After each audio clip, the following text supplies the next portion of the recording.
বিসমিল্লাহির রহমানির রহিম। আসসালামু আলাইকুম। আজকে আমি আপনাদের সঙ্গে শেয়ার করব পনির ব্রেড পিৎজা রেসিপি। মাত্র 10 মিনিটে আপনি এই রেসিপিটি বানিয়ে নিতে পারেন। সকালে অথবা বিকালে চায়ের সঙ্গে এই ব্রেড পিৎজাটি খেতে পারেন।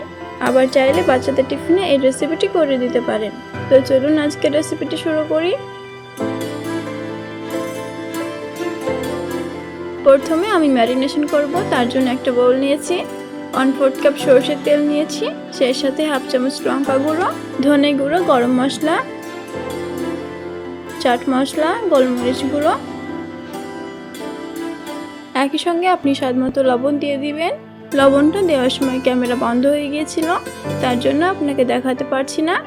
সব মশলাগুলোকে একসঙ্গে ভালো করে মিশিয়ে নিব। সব শেষে আমি 1/4 কাপ টক দই নিয়েছি, আবারও ভালো করে মিশিয়ে নিব। সরষের তেল দিয়ে ম্যারিনেশন করলে কালারটা খুব সুন্দর আসে, তাই এখানে সরষের তেল ব্যবহার করার চেষ্টা করবেন। এখানে কিছু ছোট টুকরো করে কেটে রাখা ক্যাপসিকাম দিয়ে দিব, একটা টমেটো কুচি দিব, সেই সাথে পেঁয়াজ কুচি, ছোট টুকরো করে কাটা পনির এবং রসুন কুচি।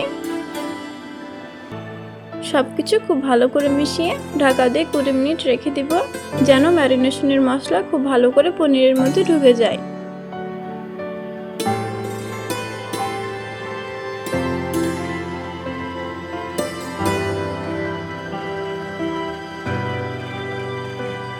কুড়ি মিনিট পর চুলায় প্যান বসিয়ে হাই ফ্লেমে ম্যারিনেশন করে রাখা পনিরটাকে দিয়ে দিব। পনির এবং সবজিগুলো 5 মিনিট ভেজে নিতে হবে। এখানে খেয়াল রাখতে হবে যেন পনিরটা ওভারকুক হয়ে শক্ত না হয়ে যায়। এর মধ্যে থেকে তেল ছেড়ে দিলে এটাকে নামিয়ে নিব।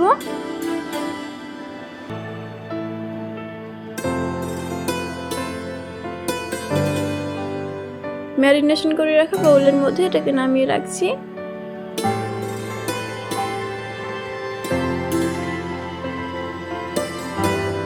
এটাকে সাইডে রেখে দিব। এদিকে একটা বোলের মধ্যে 2 চামচ মেল্টেড বাটার নিয়েছি, 1 চামচ কুচনো রসুন, ধনে পাতা কুচি, চিলি ফ্লেক্স, সবকিছু একসঙ্গে মিশিয়ে নিব। এখানে আমি 3টা ব্রেড স্লাইস নিয়েছি। আগে থেকে তৈরি করে রাখা গার্লিক বাটার ব্রেডের উপর সমান করে ছড়িয়ে দিব।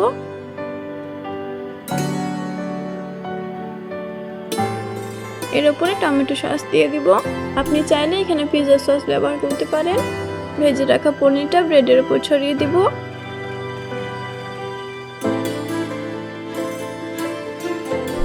সবার উপরে মজেরেলা চিজ ছড়িয়ে দিব। চিজটা এখানে আপনার পছন্দ মতো দিবেন। একইভাবে সবগুলো পিৎজা বানিয়ে নিব। প্রথমে গার্লিক বাটার এবং টমেটো সস, ভেজে রাখা পনির এবং চিজ। এবার চুলায় প্যান বসিয়ে 1 চামচ বাটার পুরো প্যানের মধ্যে ছড়িয়ে দিব। সাজিয়ে রাখা ব্রেড স্লাইসগুলো প্যানের মধ্যে বসিয়ে দিব। এবার ঢাকা দিয়ে চিজ মেল্ট হওয়া পর্যন্ত জাল করে নিব। এখানে চুলার আঁচ একদম কমিয়ে রাখতে হবে, না হলে ব্রেডগুলো তলা থেকে পুড়ে যাবে। চিজ মেল্ট হয়ে গেলে ব্রেডগুলো উঠিয়ে নিব। তৈরি আমাদের পনির ব্রেড পিৎজা রেসিপি। আশা করছি দেখিয়ে বুঝতে পারছেন আজকের রেসিপিটা কতটা লোভনীয় হয়েছে। আমার ভিডিওগুলো যদি ভালো লেগে থাকে তাহলে চ্যানেলটি সাবস্ক্রাইব করে সঙ্গে থাকবেন। আজকে এই পর্যন্তই, আবারও কথা হবে একটি নতুন ভিডিওতে। ততক্ষণ পর্যন্ত ভালো থাকবেন, সুস্থ থাকবেন এবং দেশি রাঁধুনির সঙ্গে থাকবেন। আল্লাহ হাফেজ।